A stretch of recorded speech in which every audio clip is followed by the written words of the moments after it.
Hi guys, this is Aamir Ahmed from Reading Tech Solver. और आज का जो हमारा टॉपिक है उसमें हमने वीम बैकअप एंड रेप्लिकेशन को डिस्कस करना है। जैसा कि लास्ट वीडियो में आपने देखा था जिसमें मैंने कोर्स की आउटलाइन को डिस्कस किया था, तो आज उसका पहला टॉपिक हम डिस्कस करने जा रहे हैं। तो चला है वीडियो की तरफ चलते हैं और इस चीज़ को डिटेल में समझते हैं कि हमारे पास वीम बैकअप और रेप्लिकेशन के टूल किस तरीके से काम करता है। तो जैसा कि आप देख सकते हैं कि मेरे पास एक वर्ड का डॉक्यूमेंट ओपन है और इस वर्ड के डॉक्यूमेंट के अंदर मैंने काफ़ी सारी डेफिनेशंस को कवर किया है, जिसके अंदर पहले तो वीम बैकअप एंड रेप्लिकेशन की जो है हमारे पास डेफिनेशन है, उसके बाद हमारे पास कुछ बैकअप्स की टर्म्स हमारे पास मौजूद हैं, उसके बाद जो हमारे पास इस टूल की मेन फीचर्स हैं वो भी मैंने इसमें डिस्कस किए हैं।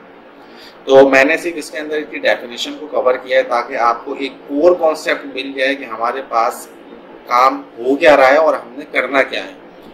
तो आज की जो वीडियो का मकसद है वो सिर्फ आपको इंट्रोडक्शन दे देना है ताकि आपको बेसिक नॉलेज हो जाए कि हम आने वाली वीडियोस के अंदर क्या पढ़ेंगे और उनको क्या हम समझेंगे। आई होप काफ़ी सारे लोग यहाँ पर जो मौजूद हैं वो प्रोडक्शन के अंदर काम कर रहे होंगे तो उनके लिए समझना ईजी होगा। बट हम ये समझ के चलेंगे कि जो भी हमारे पास यूज़र देखने आ रहा है वो सब एक बिल्कुल बिगिनर्स हैं और हम उस बिगिनर लेवल के हिसाब से चीज़ों को बिल्कुल बेसिक से लेके चलेंगे। सही है। तो हमारे पास यहाँ पे आप देख सकते हैं कि इसकी डेफिनेशन लिखी हुई है कि Vim backup and replication. Vim backup and replication is a comprehensive data protection and disaster recovery solution. अच्छा, 35 को मैं हटा देता हूँ, ये बाय मिस्टेक लिखा गया है। With Veeam Backup and Replication, you can create image level backups। अब यहाँ पे आप सिंपल डेफिनेशन के अंदर देख सकते हैं, सिंपल बताया गया कि Veeam Backup और Replication जो है एक कॉम्प्रहेंसिव डेटा प्रोटेक्शन और डिजास्टर रिकवरी सोल्यूशन है। अब एक कॉम्प्रहेंसिव डेटा प्रोटेक्शन और डिजास्टर रिकवरी सोल्यूशन का क्या मतलब है? जब भी आप अपने किसी ऑर्गेनाइजेशन के अंदर काम करते हैं और वहाँ पर काफ़ी सारे सर्वर्स ऑलरेडी बने हुए होते हैं या आप जाके बनाते हैं, तो उसमें जब आप सर्वर्स क्रिएट करते हैं तो बेसिकली उसमें आपका डाटा होता है। जब वहाँ पर आपका डाटा मौजूद होता है तो आपने उस डाटा को प्रोटेक्ट करना होता है, क्योंकि कंपनी के लिए वो जो डाटा है रखा है वर्चुअल मशीन्स के ऊपर वो बहुत इंपॉर्टेंट है। इस डिपार्टमेंट के लिए उसका डाटा कितना इंपॉर्टेंट है आप कुछ नहीं कह सकते। तो एज आईटी एडमिनिस्ट्रेटर हम हर डाटा को एक इम्पॉर्टेंट कंसिडर करते हैं और हमारा ये काम है कि उन डाटा को जो है हम प्रोटेक्शन प्रोवाइड करें इन केस ऑफ डिजास्टर। तो इस डेफिनेशन में इस लाइन के अंदर सिंपल ये चीज़ बताई गई है कि डेटा प्रोटेक्शन प्रोवाइड करता है, डिजास्टर रिकवरी सोल्यूशन प्रोवाइड करता है। अच्छा, आपने ये समझ लिया डेटा प्रोटेक्शन क्या होता है। जो भी डेटा वर्चुअल मशीन्स पर रखा हुआ है उनको आपने सेव करना है, this is called data protection. अब डिजास्टर रिकवरी क्या होता है? फॉर एग्जाम्पल, आपके पास 4 सर्वर्स चल रहे हैं और उसके अंदर एक सर्वर में कुछ भी फिजिकली आपका जो सर्वर है वो डाउन हो गया। जब वो डाउन हुआ तो उसको कहते हैं डिजास्टर, और उस डिजास्टर से आपने रिकवर होने के लिए क्या स्टेप्स लिए और कितना टाइम लिया, उस चीज को कहते हैं रिकवरी। उस चीज को आपने टैकल करने के लिए जो वर्चुअल मशीन्स डाउन हुई थी उस वर्चुअल मशीन्स को रिकवर करने के लिए दूसरे होस्ट पर आप चलाएं या अलग से कोई दूसरा तीसरा होस्ट आप डाउनलोड करें उसके ऊपर आप इंस्टॉल करके उसके ऊपर आप चलाएं, वो आपका अलग सिनेरियो है कि आप किस तरीके से उसको रिकवर करते हैं। बट जो आपने स्टेप्स लिए डिजास्टर से रिकवर होने के लिए और अपने एनवायरनमेंट को रन करने के लिए, तो उसको डिजास्टर रिकवरी कहते हैं। With Veeam Backup and Replication, you can create image level backups of virtual machines, physicals and cloud machine। अच्छा, जब आप Veeam Backup और Replication को यूज कर रहे हैं तो ये जो बैकअप्स क्रिएट करता है कि इमेज लेवल बैकअप्स क्रिएट करता है, चाहे वो आपके वर्चुअल मशीन्स हो, आपके फिजिकल सर्वर्स हो या वो वर्चुअल मशीन्स हो जो आपकी क्लाउड में चल रही हैं। अच्छा, इसका एक बहुत अच्छा बेनिफिट है वीम बैकअप और एप्लीकेशन के टूल का कि ये आपके क्लाउड की जो वर्चुअल मशीन्स हैं उनके साथ भी इंटीग्रेट हो जाते हैं ताकि आप वहाँ की वर्चुअल मशीन्स भी अपने पास बैकअप क्रिएट कर सकें, उनका अपने पास आप उनको सेव कर सकें और उनको रिस्टोर भी कर सकें। इमेज लेवल बैकअप का क्या मतलब होता है? इमेज लेवल बैकअप का ये मतलब है सिंपल सा कि जिस बैकअप को आप मल्टीपल टाइम यूज कर सकें, उस बैकअप को उस वर्चुअल मशीन को रिस्टोर करने के लिए। फॉर एग्जांपल, जब भी आप विंडोज डाउनलोड करते हैं, आईएसओ डाउनलोड करते हैं किसी भी वर्चुअल मशीन का, तो वो इमेज बन के आता है आपके पास। आईएसओ इमेज कहा जाता है उसको। आईएसओ इमेज क्यों कहा जाता है? उसका रीजन ये है कि आप उस आईएसओ के थ्रू मल्टीपल यूएसबीज को, मल्टीपल सीडी को आप जो है बूटेबल बना सकते हैं किसी भी सर्वर के अंदर इंस्टॉलेशन के लिए, इसलिए उसको आईएसओ इमेज कहा जाता है। बिल्कुल इस तरीके से ये भी वीम बैकअप और एप्लीकेशन आपके सर्वर का इमेज लेवल बैकअप क्रिएट करता है, ताकि आप उस बैकअप को इस्तेमाल करके मल्टीपल वर्चुअल मशीन्स को क्रिएट कर सकें, या आप ये कह सकते हैं कि मल्टीपल बार या मल्टीपल टाइम्स जो है आप उस वर्चुअल मशीन का बैकअप रिस्टोर कर सकें, इसलिए इसको इमेज लेवल बैकअप कहा जाता है। Technology use in the product optimize data transfer and resource consumption. अच्छा, वीम बैकअप और एप्लीकेशन का जो टूल क्रिएट हुआ, इसके अंदर जो टेक्नोलॉजी इस्तेमाल की गई है वो टेक्नोलॉजी आपके जो कंप्यूटर के रिसोर्सेज हैं उसको कम से कम यूटिलाइज करती है, इफिशिएंटली उसको यूटिलाइज कर सकती है। आप इसको इस तरीके से कह सकते हैं कि आपकी जो फिजिकल सर्वर है जिसपे आप वीम बैकअप और एप्लीकेशन को इंस्टॉल करेंगे, उस कंप्यूटर के रिसोर्सेज को ये बहुत अच्छे तरीके से यूटिलाइज करेगा, ताकि उसकी स्टोरेज आपके पास कम से कम यूटिलाइज हो और परफॉर्मेंस अच्छी हो, ताकि जो आपका रिकवरी टाइम है, डिजास्टर का रिकवरी टाइम है, वो डिक्रीज हो सके और जल्द से जल्द आपकी जो रिकवरी है वो कंप्लीट हो सके। आगे हम इसको समझ लेते हैं। Vim backup and application provide a centralised console for administering backup, restore and replication operations. Vim backup और एप्लीकेशन आपको एक सेंट्रलाइज कंसोल प्रोवाइड करता है जिसके थ्रू आप बैकअप क्रिएट कर सकते हैं, रिस्टोर कर सकते हैं और एप्लीकेशन के जो ऑपरेशंस हैं वो भी आप इसमें परफॉर्म कर सकते हैं through centralize console in all supported platforms like virtual machines, physical, cloud. Also, the console allow you to automate and schedule routine data protection operations. अच्छा, आपका जो ये वीम बैकअप और एप्लीकेशन आप अपने पास इंस्टॉल करेंगे, ये बहुत सारे प्लेटफॉर्म्स के ऊपर सपोर्टेड है, क्लाउड के ऊपर भी सपोर्टेड है। आप फिजिकल मशीन का भी बैकअप इसमें ले सकते हैं और वर्चुअल मशीन का बैकअप भी आप इसमें ले सकते हैं। उसके साथ साथ ये आपको इस चीज़ की भी मदद देता है कि आप इसके अंदर अपने जो टास्क हैं उसको परफॉर्म कर सकें, क्योंकि जब भी आप किसी ऑर्गेनाइजेशन के अंदर काम कर रहे होते हैं तो आपके पास रोज ये इतना टाइम नहीं होता कि आप जाके ना मैनुअली अपने टास्क को परफॉर्म करें कि बैकअप क्रिएट करना है और मैंने जो है ना शेड्यूल लगाना है, मैंने बैकअप क्रिएट करना है, मैंने सर्वर्स को जो है ना अप टू डेट रखना है। क्योंकि जब बैकअप्स के टास्क परफॉर्म हो रहे होते हैं तो उस वक्त जो हमारे सर्वर्स होते हैं उनकी परफॉर्मेंस थोड़ी सी डाउन हो जाती है। तो इस वजह से हम, और जब परफॉर्मेंस डाउन हो जाती है तो उसके बाद जो हमारे ऑपरेशंस चल रहे होते हैं उनके ऊपर इम्पैक्ट होता है।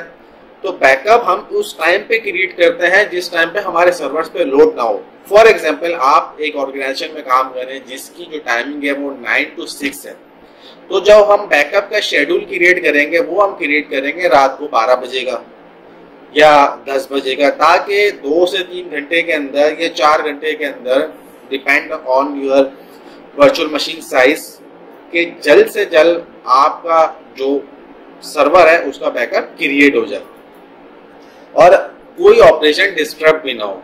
इस तरीके से बैकअप को ऑपरेट किया जाता है, इस तरीके से बैकअप को प्लान किया जाता है, ताकि हमारी जो सर्विसेज हैं वो भी डिस्टर्ब ना हो और हमारा जो सर्वर का बैकअप है वो भी क्रिएट हो जाए।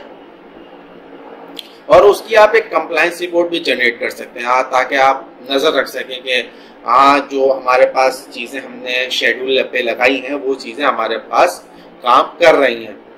और अगर कोई नहीं होगा तो आपको जो है उसकी रिपोर्ट के अंदर मिल जाएगा कि ये जो टास्क है, ये पर्टिकुलर टास्क या मल्टीपल टास्क जो भी हैं वो कंप्लीट नहीं हुए। तो अभी हमने इसकी डेफिनेशन को समझ लिया, अब हम चलते हैं आरटीओ और आरपीओ की तरफ कि ये हमारे पास क्या चीज़ है। तो जब भी हम बैकअप क्रिएट करते हैं तो बैकअप क्रिएट करते वक्त हमारे पास दो टर्म्स मेजॉरिटी यूज होती हैं, आरटीओ एंड आरपीओ। तो पहले हम आरटीओ को समझ लेते हैं कि आरटीओ क्या है, रिकवरी टाइम ऑब्जेक्ट। इसकी पहले मैं एक एग्जांपल देता हूँ, उसके बाद मैं आपको बताता हूँ। फॉर एग्जाम्पल आप किसी और ऑर्गेनाइजेशन के अंदर काम कर रहे हैं और उस ऑर्गेनाइजेशन की मैनेजमेंट ने कहा कि हमारे पास बहुत क्रिटिकल सर्वर्स चलते हैं और जो क्रिटिकलिटी हमारे पास है उसमें हम 20 घंटे से ज़्यादा का ऑपरेशन में डाउन टाइम बर्दाश्त नहीं कर सकते। तो ये जो उन्होंने टाइम बताया आपको 20 आवर्स, ये जो टाइम है इसको हम कहेंगे रिकवरी टाइम ऑब्जेक्ट, कि इस टाइम के अंदर आपने अपने ऑपरेशंस को दोबारा स्मूथली रन करना है। ये टाइम है, इससे ज़्यादा अगर हम करेंगे तो हमारे पास जो इम्पोर्टेंट डाटा है कस्टमर का वो लॉस होना स्टार्ट हो जाएगा, कंपनी को जो है वो लॉस होना स्टार्ट हो जाएगा, कंपनी की सेल्स गिर जाएंगी या कंपनी के ऊपर जो है ना बर्डन पड़ जाएगा अगर हमारे ये ऑपरेशंस रन नहीं होते, हमारी सेल्स पे इम्पैक्ट पड़ेगा। ये आपको ऑर्गेनाइजेशन बताती है कि हमारे पास ये इश्यूज क्रिएट होंगे अगर हमारे पास 20 आवर्स से ऊपर का टाइम लगा। तो आपने उस चीज को जल्द से जल्द रिकवर करना होता है, 20 आवर्स से पहले ही रिकवर करना होता है। ऐसा नहीं होता कि आपको अगर 20 घंटे का टाइम दिया गया है तो आप 18 घंटे में 20 घंटे में आप आराम से करेंगे, ऐसा नहीं होता है। आपकी बल्कि कोशिश ये होनी चाहिए कि आप उसको 1 से 1.5 घंटे या 2 घंटे के अंदर ही रिकवर करते हैं। अगर बहुत बड़ा डाउन टाइम हुआ है तो वो फिर बात की बात होती है कि हाँ यार हमारे पास एक बहुत बड़ा डिजास्टर हो गया है तो उसमें हमारे पास 15-20 घंटे लग जाएंगे। बट कोशिश ये की जाती है कि हमारे पास 1 से 1.5 घंटे के अंदर सब चीज़ें ऑपरेशन जो है हमारे पास स्मूथली रन हो जाए। तो इसकी हम डेफिनेशन भी पढ़ लेते हैं। RTO is a full form, recovery time object is a full form of RTO. Is a duration of time and service level within which a business process must be restored after a disaster in order to avoid unacceptable consequences associated with a break in continuity. In other words, the RTO is the answer of the question, how much time did it take to recover after notification of business process disruption. तो simple इस चीज के अंदर ये बताया गया है कि हमारे पास जो डिजास्टर होता है उसके बाद से हमारा जो टाइम है वो स्टार्ट हो जाता है कि हमने कितनी देर में इस चीज को रिकवर किया है। दूसरी टर्म हमारे पास आ जाती है RPO की, रिकवरी पॉइंट ऑब्जेक्ट। अब ये रिकवरी पॉइंट ऑब्जेक्ट क्या है, इस चीज को भी पहले मैं आपको एग्जांपल दे देता हूँ, उसके बाद बताता हूँ। जैसा कि मैंने आपको पहले भी ये बात बताई थी कि कंपनी आपको ये बताती है कि हम कितने देर का बैकअप जो है वो डिजास्टर में फेस कर सकते हैं। फॉर एग्जांपल आपके पास सर्वर्स चल रहे हैं, 4 सर्वर्स हैं और एक सर्वर के ऊपर आपके पास 10 वर्चुअल मशीन रनिंग में। अब आपने उनका बैकअप लगाया हुआ है कि आपके पास हर एक दिन बाद बैकअप होगा और आपने ये चीज को शेड्यूल किया हुआ है। बट कंपनी आपको कहती है कि यार हमारे पास जो एक दिन का बैकअप लगा हुआ है ये हमारे लिए बहुत बड़ा डिजास्टर है। हमें 1 घंटे का जो डाटा है वो हम लॉस कर सकते हैं, बजाय इसके कि हम 1 दिन का डाटा लॉस करें। हम इतना बर्दाश्त नहीं कर सकते, हमें सिर्फ 1 घंटे के डाटा का जो लॉस है वो हमारे लिए सूटेबल है और 1 दिन का हम बर्दाश्त नहीं कर सकते। तो इस चीज को कहते हैं रिकवरी पॉइंट ऑब्जेक्ट। आप क्या करते हैं, आप उस चीज को ऑर्गेनाइजेशन के हिसाब से लाने के लिए उस चीज के अंदर आप कस्टमाइजेशन करते हैं ताकि जो भी हमारे पास ऑर्गेनाइजेशन की पॉलिसी है उसके मुताबिक हम डाटा को रिकवर कर सकें। तो जाहिर सी बात है उसके हिसाब से जो है फिर आपको हार्डवेयर परचेज करना पड़ता है या आपको स्टोरेज परचेज करनी पड़ती है। वो कंपनी जब आपको बताएगी तो उसके हिसाब से फिर वो आपको बजट भी देगी कि भाई हमारी रिक्वायरमेंट है तो आप बताओ कि हमें क्या करना चाहिए जो हमारे पास इस तरीके से ये हमारा जो ऑपरेशन है चले।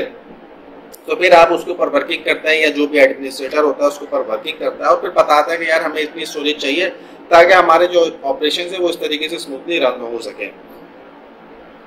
तो ये चीज प्लान की जाती है ऑर्गेनाइजेशन के साथ बैठ के, या ऑर्गेनाइजेशन आपको खुद बता देती है कि भाई हमारे पास ये प्लान है और हमने इस तरीके से चलना है। So this is called RPO।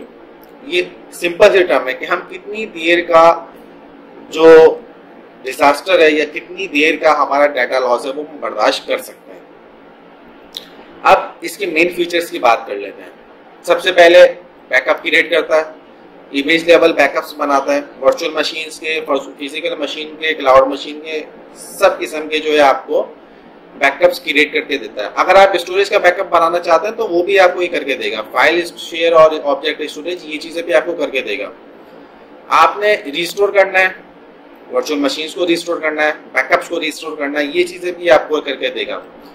Replication, number of recoveries, disaster recovery scenarios, instant recovery, image level restore. अच्छा, ये इमेज लेवल बैकअप में पहले आपको बता चुका हूँ इमेज लेवल बैकअप क्या होता है। रेप्लिकेशन क्या है? रेप्लिकेशन करता है कॉपी बनाता है, एग्जैक्ट कॉपी बनाता है।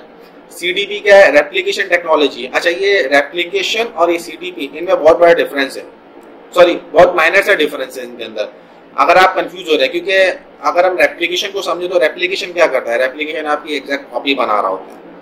सीडीपी क्या कर रहा है? सीडीपी भी आपकी एग्जैक्ट कॉपी ही बना रहा है। लेकिन रेप्लिकेशन किस तरीके से इसके अंदर काम कर रहा है? जब आप रेप्लिकेट करते हैं किसी वर्चुअल मशीन को, तो रेप्लिकेशन में क्या होता है? रेप्लिकेशन में वर्चुअल मशीन के स्नैपशॉट लिए जा रहे होते हैं, और वर्चुअल मशीन की जो हार्ड डिस्क होती है, जिसे हम वीएमडी के फाइल बोलते हैं, उसके स्नैपशॉट लिए जा रहे होते हैं हर 15 मिनट बाद, 20 मिनट बाद, जो भी आपने शेड्यूल किया हुआ है। बट सीडीपी क्या करता है? सीडीपी ये करता है कि फॉर एग्जाम्पल आपकी हार्ड डिस्क के ऊपर किसी भी ब्लॉक के अंदर एक चीज को राइट किया गया किसी भी फाइल में, तो जैसे ही वो राइट किया जाएगा, किसी भी फाइल को सेव किया जाएगा, तो वो जाके इस ब्लॉक में सेव हो जाएगी। तो जैसे ही वो उस ब्लॉक के अंदर सेव होगी, तो सीडीपी क्या करेगा? उस डाटा को रेप्लिकेट करेगा दूसरी वीएम के ऊपर फौरन उसी वक्त। तो इसमें सेकंड्स का टाइम होता है, रेप्लिकेशन में मिनट्स का टाइम होता है और आवर्स तक लेकर जाता है। लेकिन जो सीडीपी है ये सेकंड्स में काम कर रहा होता है, सेकंड्स में रेप्लिकेशन कर रहा होता है। जो आपकी बहुत मिशन क्रिटिकल एप्लीकेशंस होती है ना, कि जिसके अंदर ऑर्गेनाइजेशन बोलते हैं कि यार हम इसमें टॉलरेट ही नहीं कर सकते किसी भी किस्म का डिजास्टर, तो उसके अंदर इस चीज को इस्तेमाल किया जाता है कि फौरन रेप्लिकेशन हो रही होती है, फौरन विद इन सेकेंड्स जो है ना काम हो रहे होते हैं। अब बैकअप कॉपी, इसके ऊपर आ जाते हैं। अब बैकअप कॉपी क्या होता है? आपने एक बैकअप बनाया, एक वर्चुअल मशीन का बैकअप बना हुआ है, और उस बैकअप की आपने कॉपी बनाई सेकेंडरी रिपोजिटरी के अंदर। रिपोजिटरी क्या है? सेकेंडरी स्टोरेज है बेसिकली। जब आप रिपोजिटरी की बात करें, इसका मतलब है उसके पास स्टोरेज मौजूद है, 2 स्टोरेज है, 4 स्टोरेज है, 8 स्टोरेज है, वो ऑर्गेनाइजेशन के ऊपर डिपेंडेंट है। तो रिपोजिटरी, सेकेंड रिपोजिटरी का क्या मतलब है? सेकेंड स्टोरेज में कॉपी करेगा। फॉर एग्जाम्पल आपके पास 2 सैम मौजूद हैं जो आपके वीम बैकअप के अंदर इंटीग्रेटेड है। अब आपने जो बैकअप क्रिएट किया वो फर्स्ट में किया, प्राइमरी में किया, और उस बैकअप को आपने रेप्लिकेट कर दिया सेकेंडरी सैम के अंदर। तो आपके पास जो बैकअप है उसकी 2 कॉपीज हो गई। इन केस आपका एक सैम डिजास्टर में जाता है, या हार्डवेयर फेल होता है, या एक्सवाइजेड कुछ भी होता है, तो आपका जो सेकेंडरी रिपोजिटरी है या आपके पास सेकेंडरी स्टोरेज है, आपको वहां से बैकअप मिल जाएगा। स्टोरेज सिस्टम सपोर्ट, ये वही स्नैपशॉट के थ्रू आपकी जो बैकअप्स होते हैं उनको क्रिएट करता है, स्टोरेज के बैकअप्स क्रिएट करता है। उसके बाद आप अपने जो कॉपीज हैं, जो आपकी बैकअप कॉपीज हैं, आप उसको टेप ड्राइव के अंदर भी राइट कर सकते हैं थ्रू वीम। ये बहुत अच्छा इसके अंदर ऑप्शन है कि आप टेप ड्राइव के ऊपर भी अपने बैकअप्स को क्रिएट कर सकते हैं, सेव करें। रिकवरी वेरिफिकेशन, अच्छा, testing VM backups and replica before recovery. जब आप बैकअप्स क्रिएट करते हैं तो बैकअप्स क्रिएट करने के बाद आपको इस चीज को मेक श्योर करना होता है कि जो हमने बैकअप क्रिएट किए हैं, जो हमारे पास बैकअप फाइल्स मौजूद हैं, वो रिस्टोर भी होंगी। ऐसा तो नहीं कि वो रिस्टोर नहीं होंगी, हम बैकअप्स पर बैकअप्स क्रिएट किए जा रहे हैं, बट आखिर में जब हमारे पास डिजास्टर हो तो हमारे पास जो बैकअप है वो रिकवरी नहीं हो रहा, तो उस चीज को भी मेक श्योर किया जाता है। हमारे पास जो लास्ट बचता है वो स्केल आउट बैकअप रिपोजिटरी बचता है। तो इसको समझने से पहले मैं आपको वो बता देता हूँ कि हमारे पास जो क्लाउड पे काम हो रहा होता है, क्योंकि जब आप क्लाउड को समझ जाएंगे तो आप इस लास्ट ऑप्शन को समझ जाएंगे। फॉर एग्जांपल मैं आपको एज्योर की देता हूँ। जब हम एज्योर के ऊपर स्टोरेज पे काम कर रहे होते हैं तो उसके ऊपर स्टोरेज में हमारे पास कुछ टेयर्स होते हैं, हॉट टेयर, कूल टेयर, कोल्ड टेयर और फिर आर्काइव टेयर। तो जब हम क्लाउड के ऊपर कोई भी काम कर रहे होते हैं, हम उसके ऊपर बैकअप अपने बना रहे होते हैं, या उसके ऊपर हम भी कोई डाटा रख रहे होते हैं, तो डाटा को हम टाइम टू टाइम जो है वो टेयर चेंज करते हैं। उसका रीज़न ये होता है, एक तो वो डाटा हमारे इतने काम नहीं आ रहा होता, तो जब वो काम नहीं आ रहा होता तो हमारे पास अगर वो हॉट टेयर के अंदर पड़ा हुआ है तो वो बहुत ज़्यादा हमारे पास कॉस्ट चार्ज कर रहा है। तो उसको हम क्या करते हैं, टाइम टू टाइम शेड्यूल बना देते हैं ताकि वो अगर नहीं यूज़ हो रहा तो हमारे पास वो मूव होता जाए दूसरे टेयर में, कोल में चला जाए, कोल्ड में चला जाए, उसके बाद आर्काइव में चला जाए। उससे हमारे पास बेनिफिट क्या होता है, उससे हमारे पास कॉस्ट की कटिंग हो जाती है। जब भी ऑर्गेनाइजेशन कोई काम कर रही होती है क्लाउड के ऊपर तो वो कॉस्ट को बहुत मद्देनजर रखती है कि हमारी जो कॉस्ट है ना वो बचे, और हमारा भी ये काम है कि हम ऑर्गेनाइजेशन को जितना हो सके उसकी कॉस्ट कटिंग करके दें, क्योंकि जाहिर सी बात है फालतू पैसे तो किसी के पास नहीं जो वो जो है ना मतलब ज़ाया करे या स्टोरेज पर लगा दे या कहीं पर भी लगाए। तो इस चीज़ को कॉस्ट कटिंग को सेव करने के लिए, कॉस्ट कटिंग करने के लिए हम क्या करते हैं, मुख्तलिफ टेयर्स के अंदर डाटा को मूव करते हैं। तो स्केल आउट बैकअप रिपोजिटरी ये बिल्कुल वही कॉन्सेप्ट है कि जब आप अपना VM का डाटा या कोई भी डाटा आप क्लाउड के ऊपर स्टोर करते हैं, और स्टोर करने के बाद अगर वो यूटिलाइज नहीं हो रहा तो वो क्या करता है, उसको दूसरे टेयर्स के अंदर मूव करता रहता है ताकि आपके पास जो डाटा मौजूद है वो कम से कम आपको चार्ज करे। और क्लाउड पे बैकअप बनाए भी इसलिए जाता है कि इनकेस हमारे पास फिजिकली अगर डेटा सेंटर जल भी जाए, फॉर एग्जांपल सारी चीज़ों में आग लग गई, सिस्टम जल गया, सब करप्ट हो गया, तो उसके बाद आपके पास एक क्लाउड का ऑप्शन बचता है जहाँ से आप अपने डाटा को रिकवर कर सकते हैं। और फिर उसकी अलग से रिटेंशन पॉलिसीज़ होती हैं कि हमने कब तक रिटेन करना है उसको, दूसरी चीज़ें। खैर हम ये टॉपिक इस वीडियो के अंदर कवर करेंगे रिटेंशन पॉलिसीज़ वगैरह का, बट आपको आज का जो वीडियो बनाने का मकसद था वो आपको पूरा एक ओवरव्यू देना था। आई होप आपको इस समझ में आया होगा कि हमारे पास जो वीम बैकअप और एप्लीकेशन का जो कॉन्सेप्ट है वो किस तरीके से काम कर रहा है और ये टूल हमारे पास किन किन जगहों पे कारआमद है। सो आई होप आज की वीडियो आपको पसंद आई होगी। अगर आपको पसंद आई तो काइंडली हमारे चैनल को लाइक, सब्सक्राइब एंड शेयर करें और बेल आइकन को लाजमी प्रेस करते हैं ताकि हमारे जो नेक्स्ट आने वाली वीडियोज़ हैं उनकी अपडेट्स आपको मिल सके। Thank you, thanks for watching.